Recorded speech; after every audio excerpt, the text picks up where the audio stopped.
안녕하세요.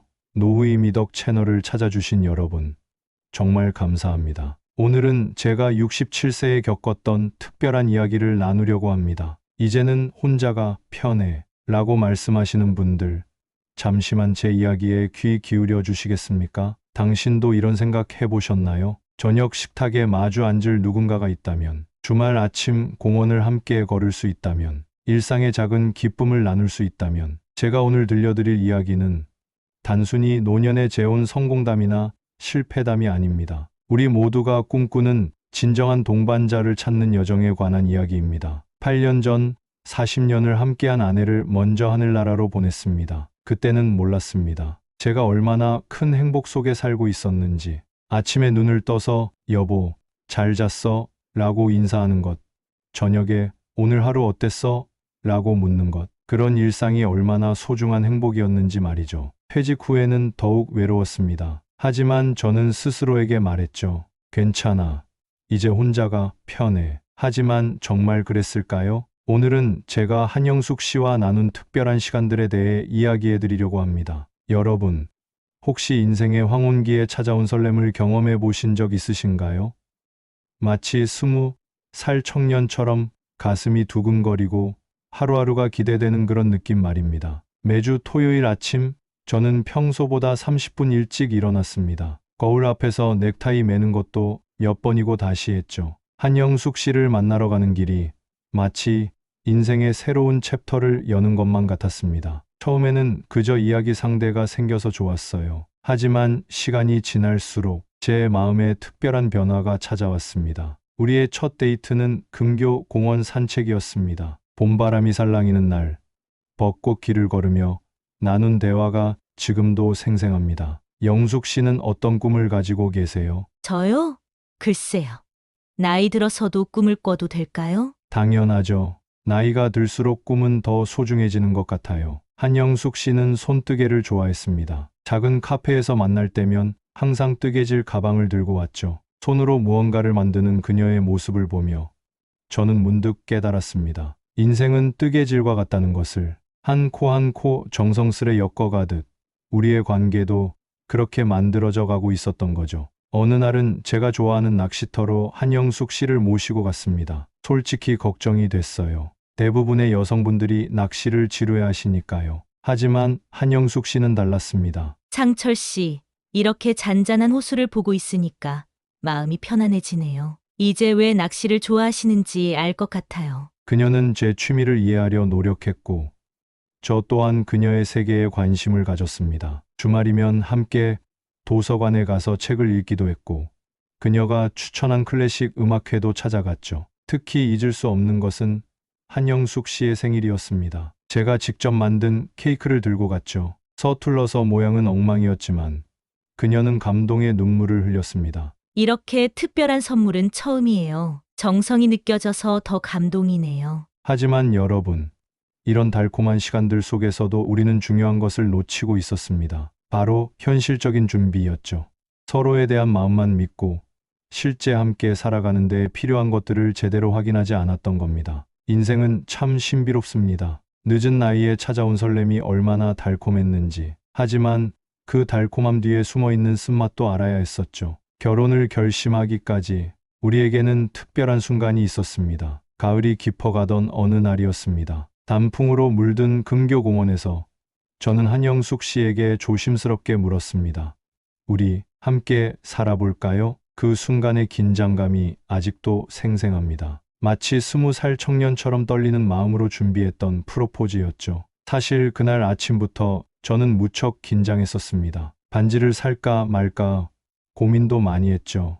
이 나이에 반지가 너무 과하진 않을까 하는 생각도 들었습니다. 결국 정성껏 준비한 손편지로 마음을 전하기로 했죠. 영숙 씨를 처음 만났을 때가 기억나요. 그때는 몰랐습니다. 제 인생에 이런 특별한 만남이 기다리고 있을 줄은요. 이제는 매일 아침 영숙 씨의 미소를 보며 하루를 시작하고 싶습니다. 한영숙 씨의 눈시울이 붉어졌습니다. 저도 창철 씨와 함께하고 싶어요. 하지만 그녀가 잠시 망설이더니 말을 이었습니다. 우리 자녀들과도 상의해 봐야 하지 않을까요? 그렇게 우리는 결혼 전에 해결해야 할 첫 번째 과제를 마주하게 됐습니다. 자녀들에게 어떻게 이야기를 꺼낼 것인가. 먼저 저는 큰딸을 찾아갔습니다. 주말 오후 딸의 집 거실에서 떨리는 마음으로 이야기를 시작했죠. 아빠가 한 분을 소개하고 싶구나. 딸의 표정이 굳어졌습니다. 예상했던 반응이었죠. 하지만 이어진 딸의 말에 저는 놀라지 않을 수 없었습니다. 사실 알고 있었어요. 아빠가 요즘 달라지신 것, 전화할 때마다 밝아진 목소리, 새로 산 넥타이들. 아빠가 행복해 보여서 저희도 기뻤어요. 그 순간 눈물이 왈칵 쏟아질 뻔했습니다. 제가 얼마나 좋은 딸을 두었는지 다시 한번 깨닫는 순간이었죠. 아들에게도 이야기했습니다. 아들은 잠시 생각하더니 한마디를 했죠. 아버지 인생이잖아요. 저희가 뭐라고 할 수 있겠어요. 다만 행복하셨으면 좋겠습니다. 한영숙 씨의 자녀들도 의외로 긍정적이었습니다. 어머니가 혼자 계시는 게 늘 마음에 걸렸어요. 이상철 선생님이라면 잘 해주실 것 같아요. 하지만 여러분, 이렇게 순조롭게 진행되는 과정 속에서도 우리는 중요한 것들을 놓치고 있었습니다. 서두르는 마음의 현실적인 준비는 뒷전이었던 거죠. 우리는 작은 결혼식을 준비했습니다. 하지만 그 과정에서 미처 생각하지 못한 것들이 있었죠. 결혼식 준비는 생각보다 설렘 가득했습니다. 늦은 나이에 결혼식이라 화려하진 않아도 우리만의 특별한 순간을 만들고 싶었거든요. 작은 웨딩홀에서 상담을 받던 날이었습니다. 직원이 물었죠. 예식 후 신혼여행은 어디로 가실 예정이신가요? 순간 우리는 서로를 바라보며 웃었습니다. 우리 신혼여행 이야기는 한 번도 안 했네요. 그러게요. 어디로 가면 좋을까요? 이렇게 우리는 하나둘 결혼 준비를 해나갔습니다. 하지만 지금 돌이켜보면 정작 중요한 대화들은 하지 않았던 것 같아요. 결혼식 일주일 전 한영숙 씨가 조심스럽게 말을 꺼냈습니다. 창철 씨, 결혼하면 어떤 생활을 하고 싶으세요? 글쎄요. 지금처럼 평화롭게 지내면 좋겠어요. 지금처럼이요? 그때 우리는 지금처럼이라는 말이 얼마나 모호한 표현인지 몰랐습니다. 데이트할 때의 모습과 실제 함께 살아가는 모습은 너무나 다르다는 것을 결혼식 당일 저는 인생에서 가장 행복한 순간을 맞이했다고 생각했습니다. 작은 웨딩홀에 가족들만 모였습니다. 평생 잊지 못할 순간들이었죠. 이제 시작입니다. 새로운 인생의 여정. 주례사의 말씀이 아직도 귓가에 맴돕니다. 하지만 결혼식 다음 날부터 현실이 시작됐습니다. 짐을 풀면서 처음 마주한 당황스러운 순간. 창철 씨, 이 장롱은 어디에 두면 좋을까요?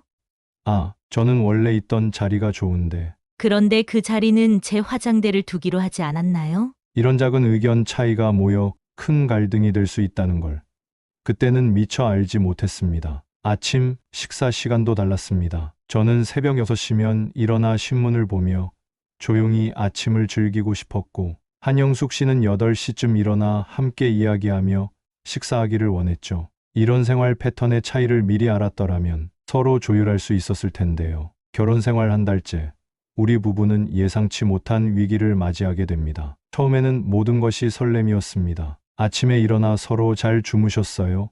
라고 인사하는 것부터 저녁에 함께 TV를 보며 하루를 마무리하는 순간까지 그저 행복했죠. 그러던 어느 날 밤이었습니다. 한영숙 씨가 평소보다 일찍 침실을 나가는 모습이 보였습니다. 괜찮으세요? 아, 네. 잠이 안 와서요. 하지만 그날 이후로 비슷한 일이 반복됐습니다. 밤마다 한영숙 씨는 거실 소파에서 잠들곤 했죠. 무언가 잘못되고 있다는 걸 느꼈습니다. 하지만 무엇이 문제인지 도무지 알 수가 없었죠. 한영숙 씨의 표정은 점점 어두워졌고 대화도 줄어들었습니다. 식사 시간도 불편해졌죠. 결국 한 달째 되던 날 밤, 한영숙 씨가 용기를 내어 말을 꺼냈습니다. 창철 씨, 사실 말씀드리기가 너무 조심스러웠는데 그녀의 목소리가 떨렸습니다. 몸에서 나는 냄새 때문에 잠을 이루기가 힘들어요. 그 말을 듣는 순간 제 머릿속이 하얘졌습니다. 40년 넘게 살아오면서 한 번도 들어보지 못한 이야기였으니까요. 처음에는 말씀드리기가 너무 죄송해서 혼자 참아보려 했어요. 하지만 점점 더 힘들어져서 한영숙 씨의 눈에는 죄책감이 가득했습니다. 다음 날부터 저는 필사적으로 노력했습니다. 매일 2번씩 꼼꼼한 샤워, 전문 병원 방문, 특수 비누와 로션 사용, 옷장의 모든 옷을 면 소재로 교체, 규칙적인 운동 시작. 마치 제 인생의 가장 큰 숙제를 풀어야 하는 것 같았습니다. 하지만 노력에도 불구하고 상황은 크게 나아지지 않았습니다. 이대로는 안 되겠다. 뭔가 다른 방법이 필요해. 결국 제가 먼저 제안했습니다. 당분간 침실을 따로 쓰는 건 어떨까요? 한영숙 씨는 안도와 미안함이 섞인 표정을 지었습니다. 정말 괜찮으시겠어요? 하지만 침실을 분리한 후 우리 사이에는 보이지 않는 벽이 생기기 시작했습니다. 침실을 분리한 후 우리의 일상은 조금씩 변해갔습니다. 처음에는 서로를 위한 배려라고 생각했습니다. 각자의 공간에서 편안한 휴식을 취하면서 낮에는 더 좋은 관계를 만들어가면 되겠다고 생각했죠. 아침이면 제가 먼저 일어나 조용히 준비를 했고 한영숙 씨는 그동안 아침 식사를 준비했습니다. 겉으로 보기엔 안정된 일상 같았죠. 오늘은 된장찌개 끓여봤어요. 아, 감사합니다. 이런 짧은 대화만 오가는 아침 식사. 하지만 시간이 지날수록 대화는 점점 더 줄어들었습니다. 마치 한 지붕 아래 사는 남남처럼. 날씨가 좋네요. 네, 그러네요. 이런 형식적인 대화만 남았죠. 각자의 생활 패턴도 더욱 뚜렷해졌습니다. 저는 여전히 새벽 운동을 고집했고 창철 씨, 아침부터 너무 조용해서. 한영숙 씨는 클래식 음악을 듣기 시작했죠. 저녁 식사도 점점 어려워졌습니다. 오늘은 파스타 만들어 볼까 했는데. 전 그냥 된장찌개가 좋은데. 어느 날 밤 텔레비전을 보다가 문득 깨달았습니다. 우리는 지금 부부일까? 아니면 그저 한 집에 사는 다른 사람일 뿐일까? 데이트할 때가 생각났습니다. 근교 공원을 걸으며 나누던 이야기들. 낚시터에서 함께 보던 일출. 그때의 설렘은 어디로 간 걸까요? 나이 들어 시작한 사랑이라 더 조심스러웠는지도 모릅니다. 서로에게 상처 주기 싫어서 오히려 더 멀어져 갔던 걸까요? 결혼 3개월째, 더 이상 참기 힘들어진 한영숙 씨가 먼저 입을 열었습니다. 창철 씨, 이제는 정말 이야기를 나눠야 할 것 같아요. 그날 밤의 대화는 우리 인생을 바꾸어 놓았습니다. 거실 소파에 나란히 앉아있던 우리. 창밖으로 보이는 달빛이 희미하게 비치고 있었죠. 창철 씨, 우리 이대로는 안 될 것 같아요. 한영숙 씨의 목소리가 떨렸습니다. 저도 그동안 많이 고민했어요. 제 목소리도 마찬가지였죠. 처음엔 참 좋았잖아요. 서로를 이해하고 배려하면서. 한영숙 씨의 눈에 눈물이 고였습니다. 네. 금교 공원에서 처음 만났을 때가 생각나네요. 그때는 이렇게 될 줄 몰랐는데 데이트 때의 추억들이 주마등처럼 스쳐 지나갔습니다. 함께 보던 일출, 낚시터에서의 평화로운 시간, 서로의 취미를 이해하려 노력하던 순간들. 우리가 서두른 걸까요? 한영숙 씨의 질문에 저는 잠시 생각에 잠겼습니다. 아니요, 서두르진 않았어요. 다만 우리에겐 너무 많은 차이가 있었던 거죠. 젊었다면 그 차이를 줄여나갈 수 있었을지 모르지만 저희 나이에는 서로의 모습을 있는 그대로 받아들여야 하는데 그게 쉽지 않았어요. 제가 마지막 진심을 털어놓았습니다. 창철 씨와의 시간이 정말 소중했어요. 특히 새벽 낚시터에서 함께 본 일출. 그때 건네주신 따뜻한 커피 한 잔이 아직도 잊히지 않아요. 한영숙 씨의 눈시울이 붉어졌습니다. 하지만 이제는 서로를 위해 더 이상 고통스러운 시간을 보내지 말아야 할 것 같아요. 밤새 이어진 대화 끝에 우리는 마지막 결정을 내렸습니다. 다음 날 한영숙 씨는 조용히 짐을 쌌습니다. 3개월의 시간이 고스란히 담긴 짐들을 하나하나 정리하면서 때론 이별이 서로를 위한 최선의 선택일 수 있습니다. 그 아픈 진실을 받아들이기까지 이별 후의 시간들은 저에게 또 다른 깨달음을 주었습니다. 처음 며칠은 정말 힘들었습니다. 텅 빈 집을 바라보며 수없이 많은 생각이 들었죠. 조금만 더 참을 걸.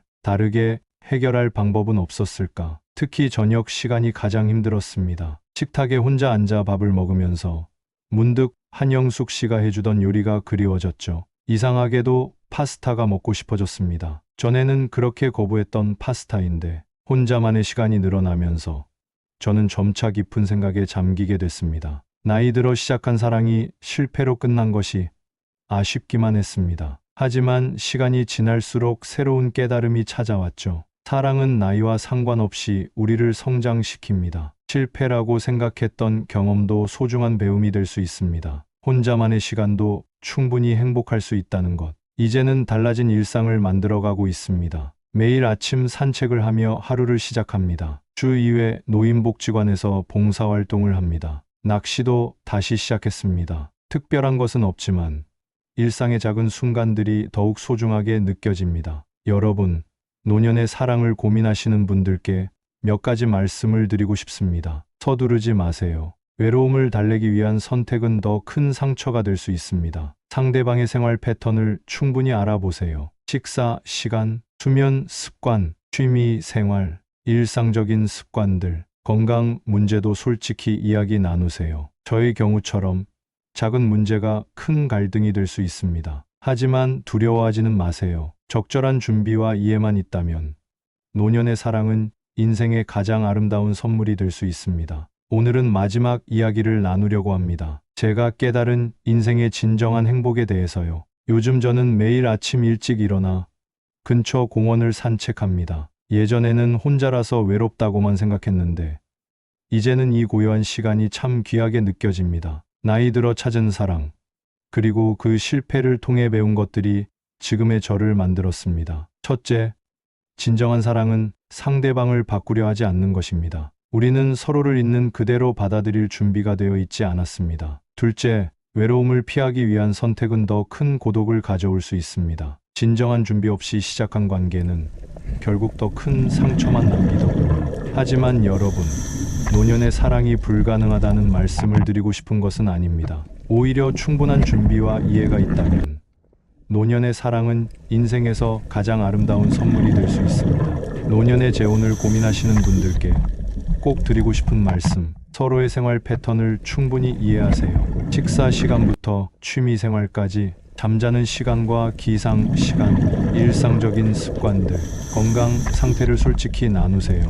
작은 불편함도 미리 이야기하기, 서로의 건강 관리 방식 이해하기, 재정적인 부분도 명확히 하세요. 생활비 분담 방식, 각자의 재산 관리 방법. 이제는 매주 노인복지관에서 봉사도 하고 새로운 취미도 만들어가고 있습니다. 혼자지만 외롭지 않은 삶이죠. 여러분, 인생은 우리가 생각하는 것보다 훨씬 더 많은 가능성으로 가득합니다. 나이가 들어도 새로운 시작은 얼마든지 가능합니다. 다만 그 시작이 준비되지 않은 상태에서의 도피가 되지 않기를 바랍니다. 진정한 행복은 자신을 있는 그대로 받아들이고 현재의 순간을 충만하게 살아가는 것에서 시작됩니다. 긴 시간 함께해 주셔서 감사합니다. 여러분의 인생에도 늘 행복과 깨달음이 가득하시기를 바랍니다. 노후의 미덕 채널은 앞으로도 여러분의 인생에 도움이 되는 진솔한 이야기를 전해드리도록 하겠습니다. 구독과 좋아요, 그리고 여러분의 소중한 경험을 댓글로 공유해 주세요. 다음 주에는 또 다른 분의 인생 이야기로 찾아뵙겠습니다. 여러분 모두 행복하세요.